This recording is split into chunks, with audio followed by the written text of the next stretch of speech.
ടീനേജിലേക്ക് വരുമ്പോൾ പല കുട്ടികളും വളരെ ഡിഫിക്കൽട്ടായി മാറുന്നു. പേരൻസിന് അവരുമായിട്ടുള്ള ബന്ധം അത്ര സ്മൂത്ത് അല്ലാതാകുന്നു. പേരൻസിന് അവരെ ഒന്ന് മാറ്റിയെടുക്കണമെന്ന് ആഗ്രഹമുണ്ട്, പക്ഷേ മാറ്റാനുള്ള വഴികൾ അറിയത്തില്ല. പല കുട്ടികളുടെയും വിഷയം അവർ മുറി അടച്ചകത്ത് കയറിയിരിക്കുന്നു. യാത്ര ചെയ്യാൻ പോലും കൂടെ വരുന്നില്ല, ഒരുമിച്ചിട്ട് സംസാരിക്കാൻ തയ്യാറാവുന്നില്ല, അതുപോലെ തന്നെ പഠിക്കാൻ താല്പര്യമില്ല, അല്ലെങ്കിൽ അവർ നമ്മൾ പറയുന്നതിന് നേരെ വിപരീതമാണ് ചെയ്യുന്നത്. ഇത്തരം കാര്യങ്ങളിലൊക്കെ പേരൻസിന് എന്ത് ചെയ്യാം എന്നുള്ളതിനെക്കുറിച്ചാണ് ഈ വീഡിയോ സംസാരിക്കുന്നത്.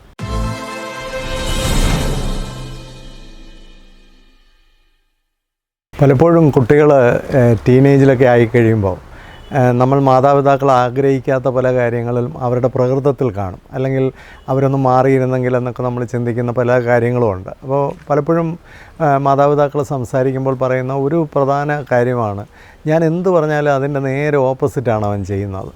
ഇതൊരു ഒരുപാട് പേരൻസ് പറയുന്നത് കേട്ടിട്ടുള്ളൊരു കാര്യമാണ്. ഞാൻ എന്ത് പറയുന്നോ അതിൻ്റെ ഓപ്പോസിറ്റാണ് അവൻ പലപ്പോഴും ചെയ്യുന്നത്, അല്ലെങ്കിൽ അവനോട് എത്ര പ്രാവശ്യം ആവർത്തിച്ച് പറഞ്ഞാലും അവനൊന്നും അനങ്ങത്ത് പോലും ഇല്ല എന്നൊക്കെ പറയുന്ന ധാരാളം മാതാപിതാക്കളുണ്ട്.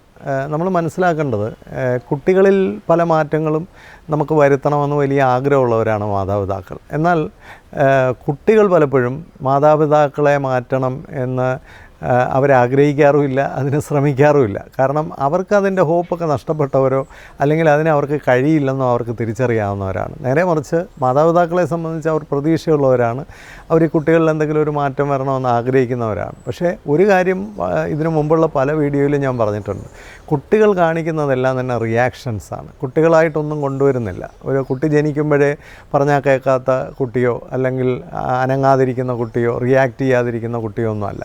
കുട്ടികൾ വളർന്നു വരുമ്പോൾ അവരിലുണ്ടാകുന്ന ചില റിയാക്ഷൻസ് നെഗറ്റീവ് ആണെങ്കിൽ അതിനെ പോസിറ്റീവ് ആക്കണമെങ്കിൽ പേരൻസിൻ്റെ ആക്ഷൻസ് പോസിറ്റീവ് ആയേ പറ്റുള്ളൂ.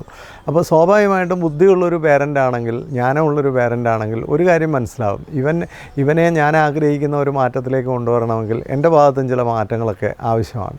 അതിൽ ഏറ്റവും പ്രധാനമായിട്ട് പേരൻസ് ഉണ്ടാവേണ്ട, പ്രത്യേകിച്ച് നമ്മുടെ നാട്ടിൽ ഇല്ലാത്തതും എന്നാൽ പേരൻസിൽ ഉണ്ടാവേണ്ടതായ ഒരു കാര്യമാണ് സ്റ്റാർട്ട് റെസ്പെക്റ്റിംഗ് ചിൽഡ്രൻ. നമ്മുടെ കുട്ടികളെ ബഹുമാനിക്കാൻ പഠിക്കുക. നമുക്ക് അങ്ങനെ ഒരു കോൺസെപ്റ്റേ ഇല്ല. കുട്ടികൾ ബഹുമാനിക്കണമെന്നല്ലാതെ കുട്ടികളെ ബഹുമാനിക്കണമെന്ന് നമുക്കറിയില്ല. കുട്ടികളെ ബഹുമാനിക്കുക എന്ന് പറഞ്ഞാൽ കുട്ടിയായിരിക്കുന്ന ആ കുട്ടിയുടെ പേഴ്സണാലിറ്റിയെ അക്സെപ്റ്റ് ചെയ്യാനും ആ കുട്ടിയുടെ എല്ലാ കുറവുകളോടും ആ കുട്ടിയുടെ എല്ലാ വ്യത്യസ്തതയോടും കൂടി ആ കുട്ടിയെ അംഗീകരിക്കുകയും അക്സെപ്റ്റ് ചെയ്യുകയും സ്നേഹിക്കുകയും ചെയ്യുക എന്നുള്ളതാണ് ആദ്യത്തെ പടി. പിന്നാണ് മാറ്റങ്ങളൊക്കെ നമുക്ക് ഉണ്ടാക്കാൻ കഴിയുള്ളൂ. അപ്പോൾ ആദ്യം വേണ്ടത് ആ കുട്ടി ആയിരിക്കുന്ന അവസ്ഥയിൽ തന്നെ നമ്മൾ ആ കുട്ടിയെ ബഹുമാനിക്കണം. അതിന് വലിയ ഒരു റീസണും ഉണ്ട്. കാരണം ഒരു 13, 14, 15 വയസ്സുള്ളൊരു കുട്ടിയുടെ ജീവിതത്തിലെ ജെനറ്റിക്സ് ആയാലും അതിൻ്റെ എൻവയോൺമെൻ്റ് ആയാലും അതിൻ്റെ പേരിലുള്ള എല്ലാ ഡിസിഷൻസ് ആയാലും ആ കുട്ടിയെ ഇതുവരെ എത്തിച്ചത് നമ്മളാണ്, നമ്മളുടെ ലീഡർഷിപ്പാണ്, നമ്മളുടെ ആലോചനകളാണ്, നമ്മളുടെ തീരുമാനങ്ങളാണ്. അപ്പോൾ ഇന്ന് ആ കുട്ടി എത്തി നിൽക്കുന്ന സാഹചര്യത്തിൻ്റെ പൂർണ്ണ റെസ്പോൺസിബിലിറ്റി ആദ്യം തന്നെ നമ്മൾ ഏറ്റെടുക്കണം. അവിടെയാണ് നമ്മൾ ആ കുട്ടിയെ റെസ്പെക്റ്റ് ചെയ്യേണ്ടത്. കാരണം ഇന്ന് ആ കുട്ടി എന്താണോ, ഏത് സ്റ്റേജിലാണോ, ഏത് സിറ്റുവേഷനിലാണോ, ഏത് പ്രകൃതത്തിലാണോ അതിൻ്റെ ഏറ്റവും വലിയ ഉത്തരവാദി നമ്മൾ തന്നെയാണ്. അത് മനസ്സിലാക്കാൻ കഴിയുന്ന ഒരു പേരൻറ്റിനെ സംബന്ധിച്ച് ഒരു പ്രശ്നവുമില്ല. ഇന്നത്തെ ഈ അവസ്ഥ, ഞാൻ എൻ്റെ മുമ്പിൽ കാണുന്ന ഇവൻ ഞാൻ തന്നെ സൃഷ്ടിച്ചതാണ്, അല്ലെ എൻ്റെ പ്രവർത്തനങ്ങളുടെ പരിണിത ഫലമാണ് എന്ന് മനസ്സിലാക്കാൻ കഴിഞ്ഞാൽ പ്രശ്നങ്ങൾ തീർന്നു. ഇതിന് സൈക്കോളജിയോ അല്ലെങ്കിൽ വേറെ എന്തെങ്കിലും വലിയ കാര്യങ്ങളോ ഒന്നും അറിയേണ്ട കാര്യമില്ല. ഇതൊരു കോമൺ സെൻസാണ്. അതിനപ്പുറം അതൊരു വലിയ സത്യസന്ധതയാണ്. അപ്പോൾ അതാണ് ആദ്യത്തെ കാര്യം. ഇനി അവനെ നമുക്ക് ഒന്ന് രൂപാന്തരപ്പെടുത്തി എടുക്കണം, അല്ലെങ്കിൽ ഒന്ന് മാറ്റിയെടുക്കണം, അല്ലെങ്കിൽ അവനെ കുറച്ചുകൂടെ ഒന്ന് പോസിറ്റീവ് ആക്കി എടുക്കണം. അപ്പോൾ ആദ്യം നമ്മളിൽ തന്നെ നമ്മൾ അതിൻ്റെ വർക്ക് തുടങ്ങണം. അപ്പോൾ നമ്മൾ കുട്ടിയെ അക്സെപ്റ്റ് ചെയ്യാനും റെസ്പെക്റ്റ് ചെയ്യാനും പഠിക്കുക. പ്രധാനമായും കുട്ടികളുടെ ഉള്ളിൽ നമ്മളെക്കുറിച്ചൊരു നീരസമോ നമ്മളെക്കുറിച്ചൊരു വിദ്വേഷമോ ഒക്കെ ഉണ്ടാകുമ്പോഴാണ് കുട്ടികൾ തീരെ നമ്മളോട് റിയാക്ട് ചെയ്യാത്ത. ഇതല്ലാത്ത കാര്യങ്ങളുണ്ട്. ഇപ്പം കുട്ടിയുടെ mental health, personality, emotional health, ഇതുമായിട്ടൊക്കെ ബന്ധപ്പെട്ടിട്ടും കുട്ടികൾ ഇത്തരത്തിലൊക്കെ കാണിക്കാൻ, ഞാൻ അതൊന്നും ഇല്ലാതെയുള്ള ഒരു ജനറൽ സിറ്റുവേഷനിലെ കുട്ടികളെക്കുറിച്ചാണ് ഇവിടെ സംസാരിക്കുന്നത്. അങ്ങനെയൊക്കെയുള്ള കുട്ടികളാണെങ്കിൽ തീർച്ചയായിട്ടും അതിന് പലതരത്തിലുള്ള സൈക്കോ തെറാപ്പിയോ കൗൺസിലിങ്ങോ അല്ലെങ്കിൽ ട്രീറ്റ്മെൻറ്റോ ഒക്കെ ആവശ്യം വന്നേക്കാം. അത് ഇതിനകത്ത് പ്രതിപാദിക്കുന്നില്ല. അതല്ലാതെ നോർമലായിട്ടുള്ള കുട്ടികൾ പോലും ചിലർ തീരെ പറഞ്ഞാൽ കേൾക്കുകയില്ല, തീരെ ഓപ്പോസിറ്റായിട്ട് ചെയ്യുന്നു. അതൊക്കെ വളരെ അവർ ഏറ്റവും പെർഫെക്റ്റ് കുട്ടികളൊന്നും ആയിരിക്കില്ല, പക്ഷേ എങ്കിലും അവർ അവർക്ക് വലിയ അസുഖങ്ങളൊന്നും ഉള്ളതുകൊണ്ടല്ല, പക്ഷേ എങ്കിലും അവരിൽ ചില വിദ്വേഷങ്ങളോ അല്ലെങ്കിൽ നമ്മളോട് ചില നീരസങ്ങളോ ചില എതിർപ്പുകളോ ഒക്കെ ഉള്ളപ്പോൾ അവർ നമ്മൾ പറയുന്ന കാര്യങ്ങൾക്കെതിരെ ചെയ്യാനായിട്ട് ശ്രമിക്കും. അതിലൂടെ ഒരു വഴക്ക് കേൾക്കുന്നതും ഒരു വഴക്കുണ്ടാക്കുന്നതും അതിൻ്റെ പേരിൽ തർക്കങ്ങളുണ്ടാകുന്നതുമൊക്കെ അവരുടെ ഉള്ളിലൊരു രസം സൃഷ്ടിക്കുന്നുണ്ട്. നമ്മൾ പലപ്പോഴും അത്തരം പേരൻസിനെ നോക്കിയാൽ അവരൊന്നും കുട്ടി ഒരു നല്ലത് ചെയ്യുമ്പോഴോ കുട്ടി നല്ല കാര്യങ്ങൾ ചെയ്യുന്നതോ ഒന്നും അപ്രീഷിയേറ്റ് ചെയ്യാത്തവരാണ്, റിവാർഡ് ചെയ്യാത്തവരാണ്, റിഗാർഡ് ചെയ്യാത്തവരാണ്. അതുപോലെ തന്നെ കുട്ടിയുടെ നല്ല ക്വാളിറ്റീസ് ഒന്നും ഹൈലൈറ്റ് ചെയ്യാത്തവരാണ്. അവരെപ്പോഴും കുട്ടികളെ പറ്റി കുറ്റം പറയുകയും വലിയ ടാർഗറ്റുകൾ വെച്ച് അതൊന്നും അച്ചീവ് ചെയ്യാൻ പറ്റാത്തതിൻ്റെ പേരിൽ അവരോട് ദേഷ്യപ്പെടുകയോ ഒക്കെ ചെയ്യുന്നവരാണ്. അല്ലെങ്കിൽ പേരൻസ് ഒരുപാട് ഓവർ എക്സ്പെക്റ്റേഷൻസ് ഉള്ളവരാണ്. അല്ലെങ്കിൽ കുട്ടിയുടെ ഒരു കെമിസ്ട്രിയും കുട്ടിയുടെ ഒരു താളവും ഒന്നും മനസ്സിലാക്കാതെ അവർക്ക് പറ്റുന്നതിനപ്പുറത്തേക്ക് അവരെ ഡ്രൈവ് ചെയ്യാൻ ശ്രമിക്കുന്നവരാണ്. അപ്പോൾ ഇങ്ങനെയൊക്കെയുള്ള പേരൻസ് ആണെങ്കിൽ കുട്ടിക്ക് അതുമായിട്ട് പൊരുത്തപ്പെടാൻ പറ്റില്ല. നമ്മളിപ്പം ഏത് രംഗത്തും നമ്മൾ ടാർഗറ്റ് ഒത്തിരി വലുതാണെങ്കിൽ അത് എത്തിപ്പിടിക്കാൻ പറ്റാത്തതാണെങ്കിൽ അതങ്ങ് വിട്ടുകളയും, അത് എത്തത്തില്ല. അപ്പോൾ നമ്മൾ കുട്ടിക്ക് ചേരുന്നതും കുട്ടിക്ക് യോജിക്കുന്നതുമായ ടാർഗറ്റുകളൊക്കെ വെക്കുകയും കുട്ടിക്ക് പറ്റുന്ന രീതിയിലുള്ളൊരു എക്സ്പെക്റ്റേഷനും ആവശ്യത്തിന് മാത്രമുള്ളൊരു പ്രഷറും ഒക്കെ കൊടുക്കുന്നവരാണെങ്കിൽ ഇത്തരം സംഭവങ്ങൾ കഴിവതും ഉണ്ടാവില്ല. പക്ഷേ അതിനപ്പുറത്തേക്ക് നമ്മൾ പോവുകയാണെങ്കിൽ കുട്ടികൾ ചിലപ്പോൾ ഇത്തരത്തിലുള്ള പ്രകൃതം കാണിക്കും.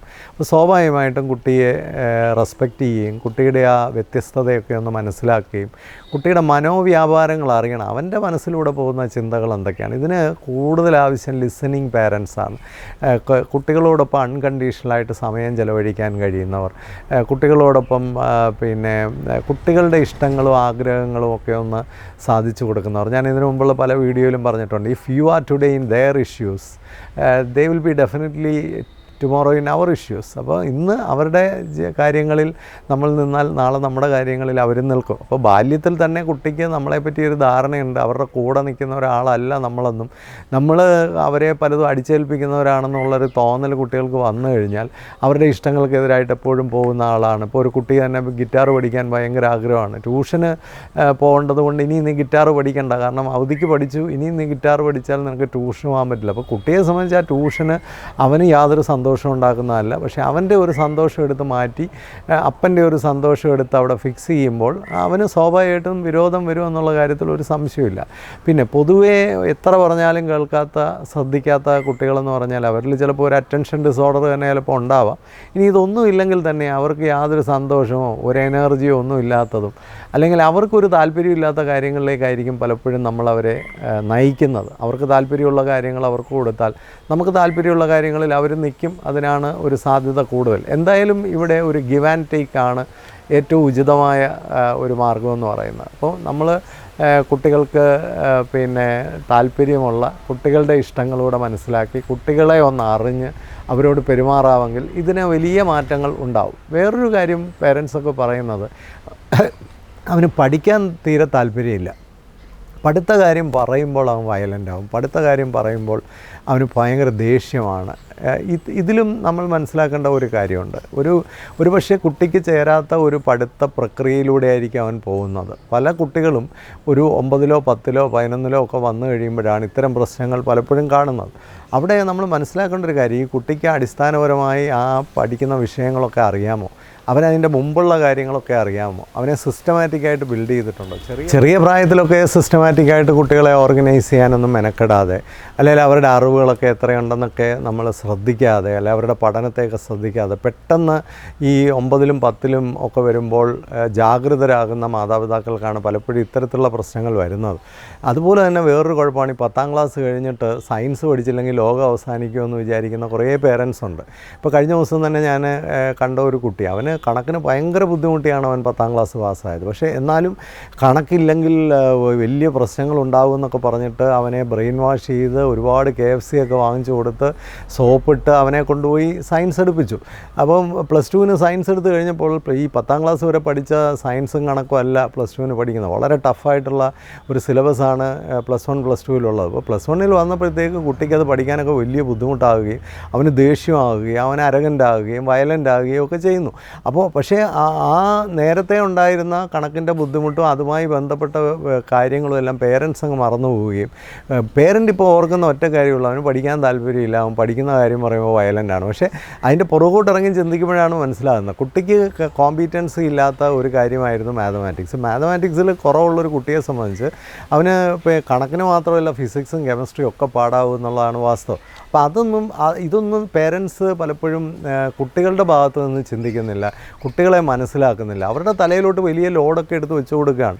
അപ്പോൾ അതും ഒരു CBSE സിലബസിലൊക്കെ പഠിക്കുന്ന ഒരു കുട്ടിയാണെങ്കിൽ സ്വാഭാവികമായിട്ടും ആ കുട്ടിയെ സംബന്ധിച്ചൊരു ഹെവി ലോഡാണെങ്കിൽ ആ കുട്ടി അതിന് സ്കൂളിലും വലിയ പ്രഷറായിരിക്കും. സ്കൂളിലും എന്താണ് പ്രശ്നം? ആരും കുട്ടികളെ മനസ്സിലാക്കുന്നില്ല, അവരെല്ലാം അങ്ങ് പഠിപ്പിച്ച് പോവാണ്. അപ്പോൾ കുട്ടികളെ മനസ്സിലാക്കാനുള്ളൊരു സംവിധാനം സ്കൂളിലും ഇല്ല, വീടിനും ഇല്ലാതെ വരുമ്പോൾ വീട്ടിലെങ്കിലും അവൻ റിയാക്ട് ചെയ്തേ പറ്റുള്ളൂ. സ്കൂളിൽ അവന് റിയാക്ട് ചെയ്യാൻ പറ്റിയെന്ന് വരില്ല. അപ്പോൾ വീട്ടിലെങ്കിലും അത്തരം റിയാക്ഷൻസൊക്കെ ഉണ്ടാവും. അതൊക്കെ റിയാക്ഷൻസാണ്. അതിനെ മാറ്റിയെടുക്കണമെങ്കിൽ നമ്മുടെ ആക്ഷൻസിലാണ് മാറ്റം ഉണ്ടാകേണ്ടത്. അങ്ങനെയൊക്കെ പെട്ടുപോകുന്ന കുട്ടികളെ നമ്മൾ ആശ്വസിപ്പിച്ച് സമാധാനിപ്പിച്ച് അവരുമായിട്ടൊക്കെ ചേർന്ന് നിന്ന് എങ്ങനെയെങ്കിലും അതൊന്ന് കംപ്ലീറ്റ് ചെയ്യാനായിട്ട് അനുവദിക്കുക. അല്ലാതെ IIT തന്നെ അവനെ വിട്ടേ പറ്റുള്ളൂ എന്ന് വിചാരിച്ചു കഴിഞ്ഞാൽ അത്തരം കുട്ടികളൊക്കെ വലിയ കുഴപ്പത്തിലേക്ക് പോകും, അതിനൊരു സംശയവുമില്ല. അതുപോലെ പേരൻസ് ചോദിക്കുന്ന വേറൊരു കാര്യമാണ്, ഇപ്പോൾ പ്രധാനമായിട്ട് അവർ പറയുന്നൊരു കാര്യമാണ്, ഞങ്ങളോട് സംസാരിക്കാൻ അവനൊരു താല്പര്യമില്ല, അല്ലെ അവൾക്കൊരു താല്പര്യമില്ല. കൂട്ടുകാരോടെല്ലാം അവൾ എത്ര നേരമാണ് സംസാരിക്കുന്നത്, ഞങ്ങളോട് താല്പര്യത്തോടെ ഒരിക്കലും സംസാരിക്കാറില്ല, ഞങ്ങളുടെ കൂടെ എങ്ങും വരാറില്ല, വരാനൊന്നും താല്പര്യം കാണിക്കുന്നില്ല. ഇവിടെയും നമ്മൾ മനസ്സിലാക്കേണ്ട ഒരു കാര്യം, നമ്മൾ ഒരു പേരൻ്റ് എന്ന നിലയിലുള്ള ഒരു ഈഗോയും വെച്ചുകൊണ്ട് നിന്നാൽ നമുക്കിതെല്ലാം കുട്ടികളുടെ കുറ്റങ്ങളായിട്ട് മാത്രമേ കാണാൻ പറ്റുള്ളൂ. ചിലർക്ക് എൻ്റെ വീഡിയോയുടെ താഴേക്ക് എഴുതാറുണ്ട്, സാർ എപ്പോഴും പേരൻസിൻ്റെ കുറ്റം മാത്രം ഇങ്ങനെ പറഞ്ഞുകൊണ്ടിരിക്കുന്ന ആളാണ്. അതെന്ത് വേണേലും പറഞ്ഞു, അതിന് കുഴപ്പമില്ല. ഞാൻ സംസാരിക്കുന്നത് കുട്ടികളുടെ ഭാഗത്ത് നിന്ന് പേരൻസിന് കുട്ടികളെ കൂടുതൽ മനസ്സിലാക്കി കൊടുക്കാനും കൂടുതൽ പ്രശ്നങ്ങളെ കൃത്യമായി കുറച്ചുകൂടെ ശാസ്ത്രീയമായും കുറച്ചുകൂടെ ലോജിക്കലായും സോൾവ് ചെയ്യാനുമാണ് ഞാൻ ശ്രമിക്കുന്നത്. അപ്പോൾ അതിനകത്ത് ഒരു അല്പം സൈക്കോളജിക്കൽ നോളജും കുറച്ച് കൗൺസിലിംഗ് നോളജും അതുപോലെ തന്നെ വേൾഡ്ലി ആയിട്ടുള്ള കുറേ നോളജും വിസ്ഡവും ഒക്കെ ഉപയോഗിച്ച് ഒരുപാട് വർഷത്തെ എക്സ്പീരിയൻസ് ഒരുപാട് പ്രശ്നങ്ങളെ പരിഹരിച്ചുള്ള ഒരു എക്സ്പേർട്ടൈസിൽ നിന്നാണ് ഞാനിതൊക്കെ പറയുന്നത്. അപ്പോൾ ഇത് പലപ്പോഴും കുട്ടികൾ നമ്മുടെ അടുത്ത് സംസാരിക്കാൻ വരാൻ താല്പര്യപ്പെടാത്തതിൻ്റെ കാര്യം നമ്മുടെ സംസാരത്തിൻ്റെ ടോണും നമ്മുടെ സംസാരത്തിൻ്റെ ലക്ഷ്യവുമൊക്കെ പലപ്പോഴും അവരുടെ കുറ്റങ്ങളിലേക്കോ അവരുടെ കുറവുകളിലേക്കോ അല്ലെങ്കിൽ അവർക്ക് ഇഷ്ടമില്ലാത്ത കാര്യങ്ങളിലേക്കോ ഒക്കെ ആണെങ്കിൽ പതുക്കെ നമ്മളിൽ നിന്ന് ഒഴിഞ്ഞു പോകാനായിരിക്കും അവർ ശ്രമിക്കുന്നത്. അപ്പോൾ പല കുട്ടികളും കഥ അടച്ച് അകത്ത് കയറി അങ്ങ് ഇരിക്കുകയാണ് ടീനേജൊക്കെ ആയിക്കഴിഞ്ഞാൽ. അതിൻ്റെ കാരണം എന്താണ്? നമ്മുടെ അടുത്ത് കൂടുതൽ സമയം ചിലവഴിക്കാൻ അവർക്ക് താല്പര്യമില്ല. അപ്പോൾ അവിടെ നമ്മൾ വളരെ തന്ത്രപരമായി നമ്മൾ എന്ത് ചെയ്യണം, കുട്ടികളുമായിട്ട് കൂടുതൽ സമയം അൺകണ്ടീഷണലായിട്ട് ചിലവഴിക്കുക. അവരെ കാണുന്നുടനെ കണ്ടീഷൻസ് വയ്ക്കാതെ വളരെ ഉപാധികളില്ലാതെ അവരെ സ്നേഹിക്കുകയും അവരെ കൂടെ ഇരുത്തുകയും അവരുടെ കൂടെ കിടക്കുകയും അവരുമായിട്ട് കൊച്ചു വർത്തമാനങ്ങൾ പറയുകയും ഒക്കെ ചെയ്ത് അവരുമായിട്ട് നമ്മളൊരു റാപ്പോ ഉണ്ടാക്കിയെടുക്കുക, നല്ലൊരു ഇൻഫ്ലുവൻസ് അവരിൽ ഉണ്ടാക്കിയെടുക്കുക, അവരുടെ ഏരിയയിലേക്ക് കയറി ചെല്ലാനുള്ള ഒരു ഫ്രീഡം നമ്മൾ ഉണ്ടാക്കിയെടുക്കുക. എങ്കിൽ മാത്രമല്ലേ അവരുമായിട്ട് നമുക്ക് സംസാരിക്കാനായിട്ട് പറ്റുള്ളൂ. പലരും നമ്മുടെ കൂടെ യാത്ര ചെയ്യാൻ പോലും തയ്യാറാകില്ല. കുട്ടികൾ പറയുന്ന പേരൻസ് പൊക്കും, ഞാൻ വരുന്നില്ല എന്നാണ് പറയുന്നത്. ഞാനൊരു മോനോട് ചോദിച്ചു, മോൻ ഇഷ്ടമുള്ള ഏറ്റവും ഇഷ്ടമുള്ള കാര്യം എന്താണ്? അവൻ പറഞ്ഞു, എനിക്ക് KFC കഴിക്കാനൊക്കെ ഭയങ്കര ഇഷ്ടമാണെങ്കിൽ. ഞാൻ ചോദിച്ചാൽ അപ്പയും അമ്മയൊക്കെ വാങ്ങിച്ചു തരുമോ? വാങ്ങിച്ചൊക്കെ തരും, വലിയൊരു ബക്കറ്റ് വാങ്ങിച്ചു തരും. എന്നിട്ട് രണ്ട് സൈഡിൽ വരുന്ന അങ്ങ് കൗൺസിലിംഗ് ആണ്. ഇതാണ് കുട്ടികൾ ഇഷ്ടപ്പെടാത്തത്. അവർക്ക് അവരുടെ ഒരു ഇഷ്ടം വാങ്ങിച്ചു കൊടുക്കുമ്പോൾ അത് ആസ്വദിച്ച് അവനവിടെ ഇരുന്ന് കഴിക്കട്ടെ. അതിനിടയിലും അവൻ്റെ ചെവി അടിച്ചു കുറയ്ക്കാൻ പോയാൽ ഏത് കുട്ടിയാണ് നമ്മളോട് സംസാരിക്കാൻ താല്പര്യപ്പെടുന്നത്, നമ്മുടെ കൂടെ യാത്ര ചെയ്യാൻ താല്പര്യപ്പെടുന്നത്? അപ്പോൾ ഇവിടെയൊക്കെയാണ് നമ്മൾ ഒരുപാട് കറക്റ്റ് ചെയ്യേണ്ടത്. നമ്മളുടെ കൂടെ യാത്ര ചെയ്യാൻ നമുക്ക് കുട്ടികൾ തന്നെ പറയാറില്ല അയാൾ വൈബാണ് എന്നൊക്കെ പറയുമ്പോൾ നമ്മൾ ശ്രദ്ധിക്കണം, എന്താണ് ഈ വൈബ് എന്നൊക്കെ പറയുന്നത്? കുട്ടികളെ മനസ്സിലാക്കി അവരുടെ ഒരു എനർജി ലെവലിൽ അവരുടെ ഒരു സോഷ്യൽ ഒരു സ്റ്റേറ്റിലൊക്കെ നമ്മൾ ഇറങ്ങിച്ചെന്ന് അവരുമായിട്ട് ഇടപെടാൻ നമുക്ക് കഴിയുമ്പോഴാണ്. അങ്ങനെ നമ്മൾ ഇൻഫ്ലുവൻസ് ഇരിക്കുന്ന ഒരു ബന്ധം നമുക്കുണ്ടെങ്കിൽ നമുക്ക് അവരോട് പഠിത്തത്തിൻ്റെ കാര്യവും കരിയറിൻ്റെ കാര്യവും ഫ്യൂച്ചറിൻ്റെ കാര്യവും ഒക്കെ സംസാരിക്കാനുള്ള അവസരങ്ങൾ കിട്ടും. തീർച്ചയായിട്ടും ടീനേജേഴ്സിന് ഒരിക്കലും ഈ കംപ്ലൈൻറ്റ് പറയുന്നതും വഴക്ക് പറയുന്നതും അഡ്വൈസ് ചെയ്യുന്നതും ഇഷ്ടമല്ല. പകരം എന്താണ് ചെയ്യേണ്ടത്? നല്ലൊരു റാപ്പ് അവരുമായിട്ട് ബിൽഡ് ചെയ്യുക, അവരുമായിട്ട് നല്ലൊരു വേവ് ലെങ്തിലും ഒരു കെമിസ്ട്രിയിലും ഒക്കെ എത്തിയിട്ട് നമ്മൾ അവരുമായിട്ട് ഇത്തരം കാര്യങ്ങളൊക്കെ ഓപ്പണായിട്ട് ഡിസ്കസ് ചെയ്യുക, അവൻ്റെ അഭിപ്രായങ്ങൾ ചോദിക്കുക, ഒരുപക്ഷെ അവനോട് തന്നെ അതിൻ്റെ സൊല്യൂഷൻസ് ചോദിക്കുക. മോനെ ഇപ്പോഴത്തെ ഒരു രീതിയിൽ പോയാൽ നിനക്ക് എന്താണ് ഫ്യൂച്ചർ പ്ലാൻ, എവിടെയാണ് നിനക്ക് അഡ്മിഷൻ വേണ്ടത്, ഇപ്പോഴത്തെ ഒരു രീതിയിൽ പോയാൽ നിനക്ക് അഡ്മിഷൻ കിട്ടാൻ സാധ്യതയുണ്ടോ, ഇല്ലെങ്കിൽ ഒന്നുകിൽ നമ്മൾ ഗോള് താഴോട്ട് കൊണ്ടുവരണം, അല്ലെങ്കിൽ നമ്മളുടെ എഫേർട്ട് മേളോട്ട് കൊണ്ടുപോകണം. അപ്പോൾ ഇങ്ങനെയൊക്കെയുള്ള കാര്യങ്ങൾ അവരുമായിട്ടിരുന്ന് ചർച്ച ചെയ്യാൻ ഒരു പ്രയാസവും. പക്ഷേ അത് ചർച്ച ചെയ്യുമ്പോൾ അവനെയും കൂടെ കൺസിഡർ ചെയ്തുകൊണ്ട്, അവരെയും കൂടെ ബഹുമാനിച്ചുകൊണ്ട്, അവരെയും കൂടെ ഉൾക്കൊണ്ടുകൊണ്ട് ചെയ്താൽ തീർച്ചയായിട്ടും അവിടെ അതിനൊരു റിസൾട്ട് ഉണ്ടാവും. പേരൻസ് ഈ കാര്യങ്ങളൊക്കെ ഒന്ന് പ്രത്യേകം ശ്രദ്ധിക്കുക. വീട്ടിൽ വന്ന് ക്ഷമയോടെ കുട്ടികളുമായിട്ടിരുന്ന് അല്പനേരം സംസാരിക്കുന്നതും, ഭക്ഷണം കഴിക്കുമ്പോൾ ഒക്കെ അവരുമായിട്ട് നല്ല രീതിയിൽ റാപ്പോ ബിൽഡ് ചെയ്യാൻ പറ്റുന്ന സമയമാണ്. പ്രാർത്ഥിക്കുമ്പോൾ അവരുമായിട്ട് നല്ല രീതിയിൽ റാപ്പോ ബിൽഡ് ചെയ്യാൻ പറ്റുന്ന സമയമാണ്. അവരുടെ കൂടെ ഒപ്പം അവധി ദിവസങ്ങളിലൊക്കെ കൂടുതൽ സമയം ചെലവഴിക്കാനും അവരോടൊപ്പം ഇരിക്കാനും ഒക്കെ ശ്രമിക്കുക. അവരുടെ ഒരു സ്പേസിലേക്ക് കടന്നു കയറി നിൽക്കാനുള്ളൊരു അവകാശം നിങ്ങൾക്കുണ്ട്. പക്ഷേ അത് നമുക്ക് പിടിച്ചെടുക്കാൻ പറ്റില്ല. അത് സ്വാധീനിച്ച് കയറി പറ്റേണ്ടതാണ്. എല്ലാവർക്കും അതിനുള്ള അവസരങ്ങളുണ്ടാവട്ടെ, അതിനുള്ള മാറ്റങ്ങളുണ്ടാകട്ടെ എന്ന് ആശംസിക്കുന്നു. നല്ല രീതിയിൽ ഈ ചാനലിലെ ഡിസ്കഷൻസൊക്കെ പോകുന്ന ഓർത്ത് സന്തോഷം. കൂടുതൽ ആൾക്കാരിലേക്ക് ഇത് എത്തിച്ചു കൊടുക്കുക. ഞാൻ നേരത്തെ സൂചിപ്പിച്ച പോലെ ഇതൊരു എഡ്യൂക്കേഷണൽ ചാനലാണ്, ഒരു ലൈഫ് ബിൽഡിംഗ് ചാനലാണ്. അത്തരത്തിലുള്ള ചാനലുകൾ വളരെ കുറവാണ്. അതുകൊണ്ട് നിങ്ങൾക്കിത് ഇഷ്ടപ്പെട്ടെങ്കിൽ മറ്റുള്ള പേരൻസിനും ടീച്ചേഴ്സിനും കുട്ടികൾക്കൊക്കെ ഇത് കാണാനുള്ള അവസരങ്ങൾ നിങ്ങൾ ഒരുക്കി കൊടുക്കുക. അതിലൂടെ കൂടുതൽ ആൾക്കാരിലേക്ക് ഇതെത്തട്ടെ. എല്ലാവർക്കും ആശംസകൾ. സന്തോഷം. Thank you.